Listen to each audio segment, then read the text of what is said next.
Right, I do not understand this. The intruder alarm is going off at KFC. KFC is open, yet the intruder alarm is sounding. It's just round the corner there where the drive through.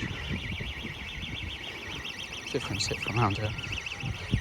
Yeah, it's been sounding from up there. That's the intruder alarm. There's any noise inside. Let's go and have a quick look.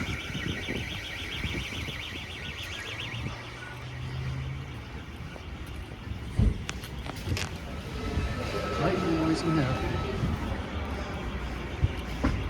That is so strange though. So I thought it was coming from that abandoned Frank and Benny's, but it's indeed from KFC up there.